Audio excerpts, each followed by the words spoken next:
Ok, pues otro capítulo más de Little Lupa en el que, bueno, pues vamos a seguir conociendo autoras, vamos a seguir conociendo, bueno, pues cosillas. De aquí me he fijado que esta autora es de Valhalla, es decir, que compartimos editorial. También me he fijado que le gusta un poquito lo que es el tema histórico, que siempre es algo que a mí me ha gustado, ¿no? Porque al final quien crea historias tiene que conocer historias y nuestro mundo está compuesto por historias. O lo digo de otra manera, quien crea mundos, pues tiene que conocer nuestro mundo, que tiene muchas, muchas cosas, ¿no? Mundos con sus mundos, con sus mundos, con sus mundos y así repetidamente. Es decir, que la realidad nos sirve enormemente para todo esto. Entonces, bueno, tenemos aquí a Clara Cortés, que quiero que me comente, exactamente, quiero que me comente quién eres tú. Yo siempre digo que a la invitada que se presente. Así que, ¿quién eres tú? ¿Qué nos puede aportar? ¿De dónde has salido? Bueno, mi nombre es Clara Rodríguez, soy escritora del género de fantasía histórica. Escribo formalmente desde los 11 años y con formal me refiero que empecé a hacer historias en serio desde los 11 años. Primero escribí en Word, luego me pasé a Wattpad y en 2019 gané en Watty. Y luego pues, de publicar en físico hasta que bueno, acabé entrando en el mundo literario de la publicación tradicional con Valhalla Ediciones. Y nada, de momento he publicado la primera parte del mito de Eva con Valhalla Ediciones, llamada Piel de Mariposa, y Ujú. ahora mismo se está escribiendo la segunda parte, que probablemente se publique, espero, el año que viene. ¿Será una bilogía, una trilogía? No se sabe. En principio va a ser una trilogía, mínimo son 3 libros. Lo que pasa es que yo, si parto el desenlace en 2, pues al final van a ser 4 libros y además tengo planeados 2 precuelas y una secuela, pero estos van a salir con más tiempo de diferencia porque, bueno, quiero enfocarme en más proyectos, ¿no? Pero va a ser una trilogía, en principio. Que, que claro, tiene mucho material. Pues a mí ya desde que empecé a curiosear me llamó la atención lo que es la novela. Así que no descarto meterme en la saga cuando esté ya en un tiempo yo más libre. Me acabo de fijar que aunque yo aquí tuviera tu apellido bien apuntado, aquí en esta hoja, te he puesto en el título otro apellido. De todas formas, bueno, eso se cambia rápidamente. Te he puesto de apellido Cortés. No sé si hay una Clara Cortés famosa por ahí o yo qué sé. No te Pues habías no sé. fijado, ¿verdad? No, o sea, Clara Rodríguez es lo que veo. Clara Rodríguez en mi panel veo Clara Rodríguez, pero porque me he puesto yo Clara Rodríguez. Sí, sí, no, pero el título del vídeo sale Clara Cortés, pero Ah, por equivocación mía. Aunque yo aquí tengo en mi lista lo eso. Pero bueno, da igual, nos centramos en el aspecto este. Quería preguntarte, ¿por qué fantasía y por qué historia? ¿Por qué te gusta cada una y por qué has decidido combinarlas? es una respuesta que es bastante complicada en el sentido de que, bueno, es muy larga de explicar porque mi historia, mi Mm, recorrido con la fantasía empezó desde muy pequeñita. Yo ujú. consumía fantasía muchísimo, me leí toda la obra de Laura Gallego, Tolkien también me lo leí, C.S. Lewis. Entonces llegó una época en que pasé de la fantasía a la historia, porque descubrí que la historia también me gustaba muchísimo. Entonces empecé a leer novelas ambientadas en el siglo XVIII. Sobre todo toda la saga de Aubrey Maturin de Patrick O'Brien me la leí y quizás tenía unos 15 años por ahí, no me acuerdo, pero recuerdo que me la regalaban las novelas por mi cumpleaños. Entonces, ¿qué pasa? Que descubrí, gracias al Código Da Vinci, cuando me lo leí, y Ángeles y Demonios, toda la saga de Robert Landon, de Dan Brown, que la mezcla entre el mundo real, el mundo que podemos, por el cual podemos caminar, que podemos ver, que podemos leer en los libros de historia, que la historia de la humanidad mezclada con elementos más esotéricos, oníricos, con el mundo de la fantasía, era una combinación que me resultaba muy atractiva, porque que en el Código Da Vinci se mezclaran esas teorías conspiranoicas que rayan incluso, no de fantasía, pero bueno, que rayan incluso pues, lo fantasioso en el sentido de te lo estás inventando, tienes mucha imaginación, pero no es una teoría no irreal, ¿no? Pues esta Hay mezcla. veces, claro, hay veces que cuando tienes que rellenar la historia, tiras de la imaginación y eso roza la fantasía. Exactamente, ¿no? Exactamente. Entonces descubrí que esa combinación me gusta mucho. Y dije, bueno, pues voy a hacerlo por mi cuenta, creando pues el mito de Eva, que es una saga que mezcla la historia del siglo XVIII, que es mi periodo histórico favorito, con la fantasía más clásica, digamos, ¿no? Quien se haya leído Piel de mariposa lo comprenderá, ¿no? Qué tipo de fantasía pues expongo en el libro. ¿Y qué podemos encontrar en Piel de mariposa? ¿Qué parte de la historia tratas ahí? Y cómo usas la historia, es decir, qué apartado de la historia utilizas, pero también qué fantasía usas, es decir, cómo combinas en esa obra justamente, cómo lo aplicas. Pues mira, el periodo histórico que trato es el siglo XVIII. Entonces, esto me lo han preguntado muchas veces, pero porque es una de las preguntas más interesantes que me pueden hacer en este aspecto, ¿no? El siglo XVIII es una de las épocas más fascinantes de la historia de la humanidad y quizás una de las más infravaloradas. La gente piensa la Edad Media, muy bien, la Edad Media es una época fantástica, muy controversial. Hablamos del Renacimiento, perfecto. El Renacimiento es una de las épocas más cruciales de la historia de la humanidad, donde dejamos atrás el medievo para adentrarnos en el contemporismo, pero en muchos aspectos, ¿no? Vale, pero el siglo XVIII, ¿qué nos trajo? Nos trajo el mundo europeo, nos trajo las ideas liberales que son la base del derecho de las naciones europeas de hoy en día.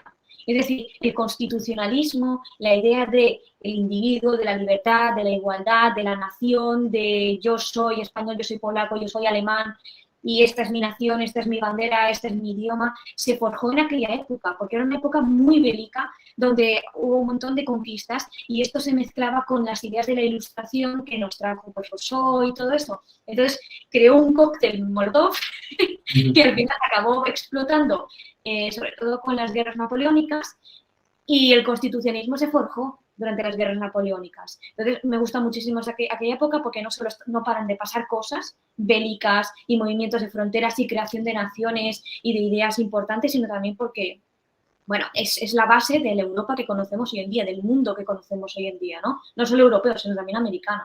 Muchas veces conocer la historia nos sirve para, pues para eso, pues para ubicarnos, para saber de dónde venimos y entender lo que hay a nuestro alrededor. Y el siglo XVIII en realidad está ahí a la vuelta de la esquina, no, pero a la vuelta de la doble esquina. Es decir, que está Totalmente. prácticamente ahí.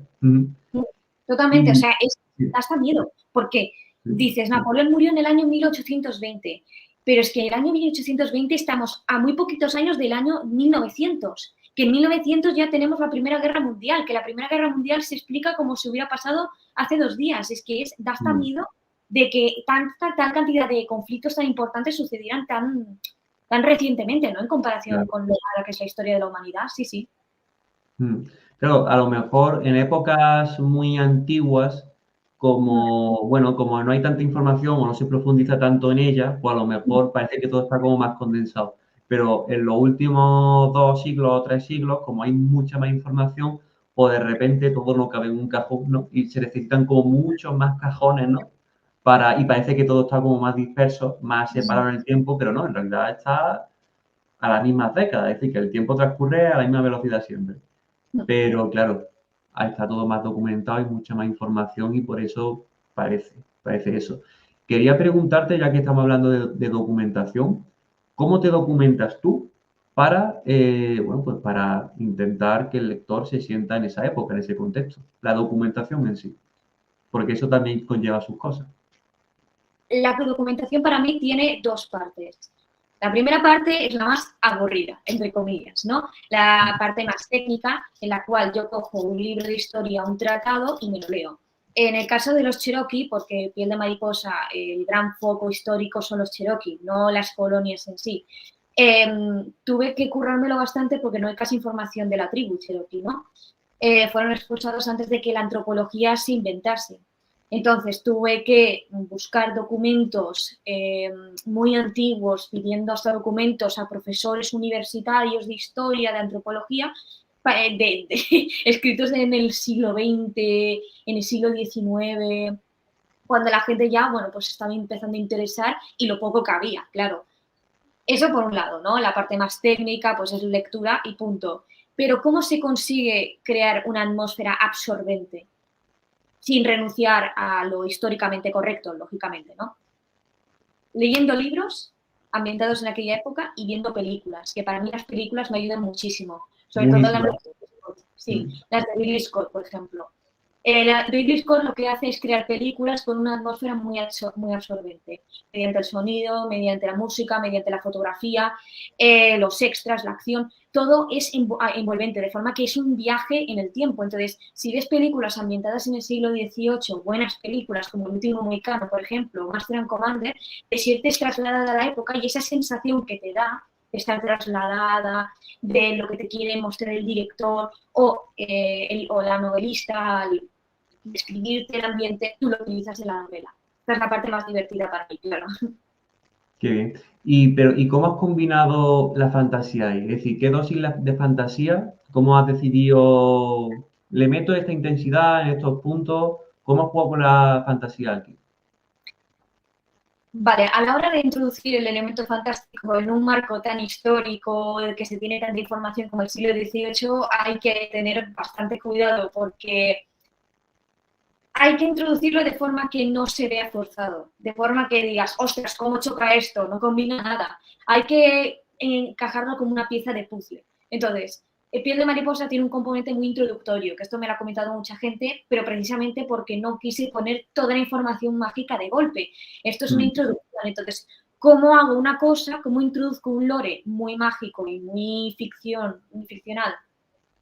De una forma orgánica, que no se sienta forzado, que no se sienta que no encaja, pues muy poquito a poco. Entonces, la magia que veréis en Piel de Mariposa es una magia muy simple, muy básica, son como la puntita del iceberg para una cosa muy grande que se lleva. ¿Por qué? Porque Piel de Mariposa es introductoria y además tiene un gran componente histórico, de documentación histórica. Entonces no quería que se empiece forzado.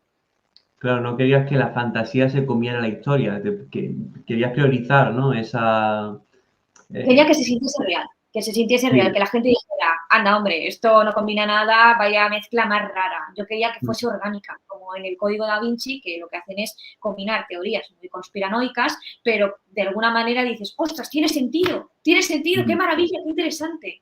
Sientes que Sí. puede ser real lo que te están contando, ¿no?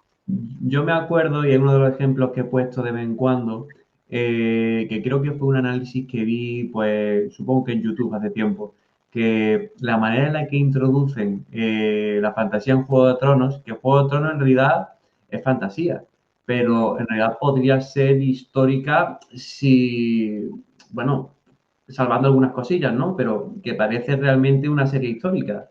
Totalmente. Entonces, realmente la primera escena, al menos de la serie, los libros los tengo ahí cogiendo polvo y no los tengo que leer, pero la primera escena de la serie, si no recuerdo mal, es esa persecución de los caminantes blancos, creo que se llamaban, ¿no? Había una persecución ahí en la nieve y habían ahí unos random y al final los cazaban. Si no recuerdo mal, era así.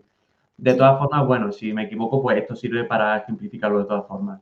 Pero esa era la primera escena, si no recuerdo mal, y de repente ahí ya nos están introduciendo un elemento fantástico, muy suave, como tú has dicho. Unos zombies, ¿no? Que van como corriendo por la nieve y se cargan a los otros. Y ya lo próximo que sabemos de este tema fantástico es mucho más adelante. Es claro. decir, considero que la primera imagen es muy importante, ¿no? Entonces, los primeros capítulos son muy importantes porque sientan la escena, ¿no? Sientan lo que es la base, por así decirlo. Y claro, rebajando la fantasía y metiendo mucha histórica, mucho género histórico, pues luego conseguimos a lo mejor que esa fantasía sí se sienta luego más fantástica, que es lo que se comenta que pasó con Juego de Tronos, que Sí. realmente fantasía no había mucha, pero sí se sentía muy bien, porque claro, se trabajó como la lechuga como cuando tú quieres enseñarle a un niño a comer lechuga, se la pones poco a poco y Claro. al final pues ahí la tienes. Claro, Es así de simple. O sea, has hecho una metáfora muy buena porque es que es así.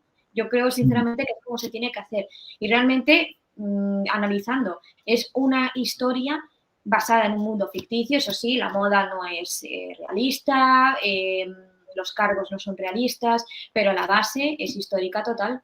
Es la Edad Media, es la Guerra de las Dos Rosas.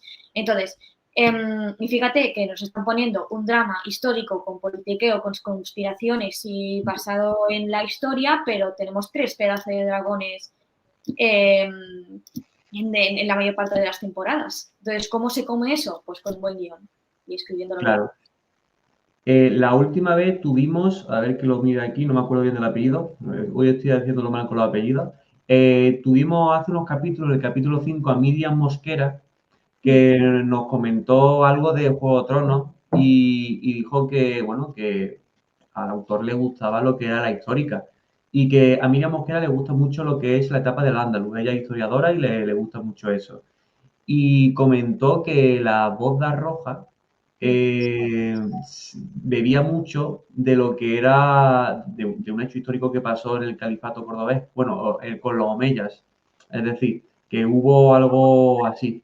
Entonces, al final, ahí se combina, ¿no? Se ve que a un autor que le gusta la historia, pues te crea, ¿no? Esa, bueno, más o menos como tu esquema, ¿no? Te gusta la historia y creas una novela con un componente histórico, pero fantástico. Exacto. Que al Sí. final, que si por otro no es histórico, pero que al final yo muchas veces, últimamente estoy escuchando ya desde hace más de un año novelas históricas mediante audiolibros y eso me fortalece para construir los mundos luego de las novelas fantásticas. Es decir, que al final se retroalimenta todo. Claro, por supuesto, todo alimenta. Y un libro de historia, un cómic, todo puede servir para escribir una novela, porque no estamos escribiendo documentales, estamos escribiendo una novela de ficción que puede tener cualquier cosa y llamarlo histórica, pues porque tiene un componente histórico muy fuerte, pero a pesar de que tiene elementos fantásticos, por supuesto, sí, sí. Claro. Quería preguntar, bueno, a ver, una de las preguntas que tenía aquí apuntada, pero creo que ya está respondida. ¿Qué parte de la historia es tu favorita? Entiendo que la del siglo XVIII o hay alguna otra más. Pues mira, el siglo XVIII me fascina, ahora mismo es mi pasión. Pero llamarme la atención, me llama mucho la atención la antigua Roma, un clásico. De hecho, me estoy leyendo ahora mismo SPQR de Meribert y la antigua Roma me parece fascinante, fascinante, porque creo, y sobre todo la última parte, porque no se ha tratado lo suficiente. Como algo que fue tan grandioso, de una forma tan dramática, de una forma tan miserable, tan triste, ¿no? Me gusta mucho la última parte de la antigua Roma, cuando empieza a desnaturalizarse y a cuestionarse qué es ser romano, porque Roma era tantos territorios ya que ya no se sabía ni que era romano ni que era extranjero, ¿no? Claro. Entonces, me gusta mucho parte. Entonces, quizás escribo una novela basada en aquella época porque me gusta muchísimo. Luego también la prehistoria me mola mucho, porque casi no se hacen historias de literatura basadas en la prehistoria. De hecho, ahora mismo estoy en un proyecto con Pitu Álvarez, un cómic que estará basado en el Pleistoceno superior. Estoy muy contenta porque la prehistoria me parece una época fascinante, que da para muchas historias súper interesantes, sobre todo con los bichos que había, con el esmilodonte, con los mamuts, con el oso de las cavernas, llena de las cavernas. ¡Guau! Se tiene que dar para mucho. Y nada, es la prehistoria. Y el mundo galo.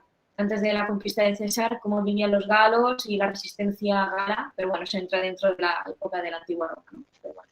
Sí, vaya, yo subrayo todo lo que has dicho y enfatizo lo de la prehistoria, que la prehistoria creo que es una de las grandes desconocidas y yo también tengo un proyectillo, bueno, lo estoy corrigiendo ya, pero sobre todo enfocado a los pueblos prerromanos que hubo en la península ibérica.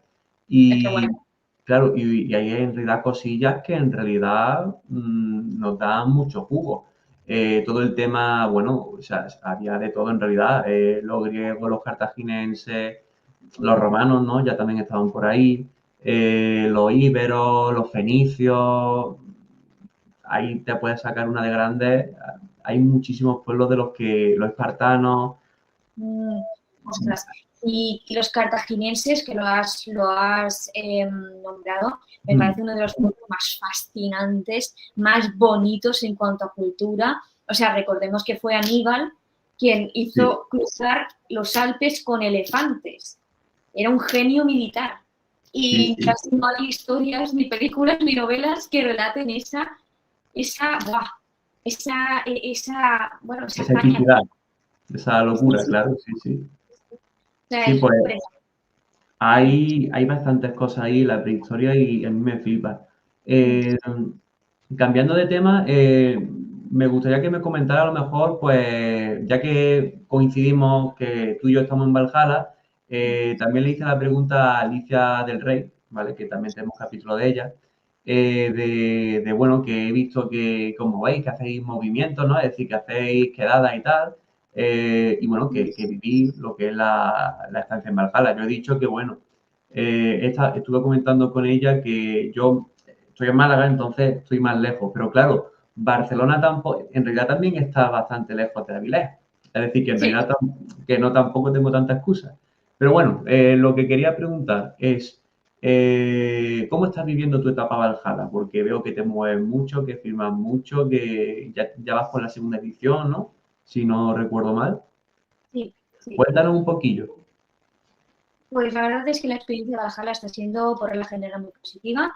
Estoy muy contenta con la editorial y yo sé que está haciendo grandes esfuerzos para sacar novelas adelante y para que esos autores estén contentos, que tengan la mejor edición posible, ir a las ferias que se pueden permitir, ¿no? Entonces, estoy muy contenta y, bueno, ha sido un trato muy personal y muy directo, sobre todo, sin intermediarios, sin nada, muy hogareño, ¿no? Me he sentido muy en casa y la verdad es que me han tratado muy bien como autora, la verdad. El Celsius, por ejemplo, ha sido una experiencia muy buena para mí las 2 veces que he ido. He vendido mucho, me he divertido mucho, me he conocido a mucha gente, entonces, bueno, es que, y gracias a Valhalla, todo, o sea, por eso que nada, que sigo estando muy agradecida a Valhalla y espero sacar cuanto antes la segunda parte de tutorial. Qué guay. Sí, porque ha tenido buen recibimiento por el público. Así que bastante guay. Quería ir, bueno, una pregunta que me ha ido surgiendo, porque claro, tú dijiste que para documentarte hablaste bueno, con la universidad, con maestros de universidad, si no me he equivocado. Y hay una de las cosillas que a mí me gustaría hacer cuando yo tratara temas de histórica. Entonces, aquí en la UMA, en la Universidad de Málaga. Entonces, quería preguntarte, ¿cómo ha sido la experiencia de contactar con la universidad, de que te den información histórica? No sé, comentar un poquillo. Pues la verdad es que fue sencillo. Simplemente pues, entré en la web de la Universidad Complutense de Madrid porque tenían un departamento de antropología y nada, contacté con los profesores que había ahí por mail. Y entonces, nada, estuve charlando por mail con los profesores y me recomendaron libros. ¿Qué pasa? Que algunos de esos libros, no solo los que me recomendaron ellos, sino también los que buscaba yo, solo estaban en la biblioteca de la Universidad Complutense de Madrid. Así que tuve que ir a la biblioteca. Claro, Ahí porque sí. tú eres de Madrid o eres de Barcelona, es decir, Complutense Madrid. No, soy de Barcelona. Lo que pasa es que en aquella época yo estaba viviendo en Madrid. O Ah, sea, te vino bien. yo ya tenía escrito Piel de mariposa. Lo que pasa es que necesitaba una corrección a nivel de contexto histórico, porque había unas aberraciones que no podían publicarse así. Y dije, mira, voy a hacerlo bien, voy a documentarme bien, ya que tengo tiempo para mí, porque en aquella época vivía sola. Ya que tengo un horario flexible que me permite pues dedicarme a otras cosas que no sea lo que estaba estudiando en aquel momento, dije, voy a currármelo, voy a contactar con profesores, muy amables, por cierto, porque otro, vamos, no te presta tanta atención. Y nada, aquí estoy, con la novela ya publicada, con una información muy buena y muy sabrosa. Y nada, pues desde aquí les agradezco muchísimo su diligencia al atenderme. Qué bien. Pues sí, es una de las cosillas que yo he tenido en mente y ahora que me la has pintado tan accesible, pues yo creo que indagaré a lo mejor algo para mirar esas cosillas, porque me gusta eso. Mm, De hecho, incluso, aunque yo haga novela fantástica, me inspiro, ¿no? En eso y en la historia, ¿no? Y me he comprado incluso mis librillos también de historia para ir cogiendo pinceladas, pero hay veces que mucho párrafo, ¿no? Muchas palabras y digo, uff, esto a lo mejor no me sirve, esto a lo mejor sí. Es a veces muy tedioso y que te lo explique a lo mejor, bueno, en tu caso a lo mejor te recomendaron algunos libros, pero a ver si yo en mi caso, por lo mejor tengo alguna charla, a mí me gustaría incluso traer algún maestro de universidad aquí que me charle y tal. Me han entrado ganas con esas cosillas, que me expliquen las cosas, me mola. mm. Me alegro, me alegro. La verdad es que son muy diligentes y me trataron muy bien. Es decir, me dieron los libros que necesitaba, me los recomendaron, a mí me han pasado por PDF. Fue hace mucho tiempo esto, quizás digo una tontería, ¿no? Pero por la general la experiencia fue muy positiva. Qué bien. Vale, pues nada, por mi parte, si quieres concluimos ya. Tenemos otro programa, otro capítulo ahora pensado. No sé si hay algo más que quieras decir antes de concluir este episodio. Pues nada, en primer lugar, muchísimas gracias a ti, Carlos, por invitarme a este podcast tan chulo. Estoy Nada, muy contenta de que me hayas invitado y que me hayas dado voz ante tus seguidores. Y nada, enhorabuena por tu canal porque me parece, bueno, que eres un gran entrevistador, la verdad. es pequeñito el proyecto, pero No, gracias, muchas gracias. le veo futuro, la verdad. Gracias.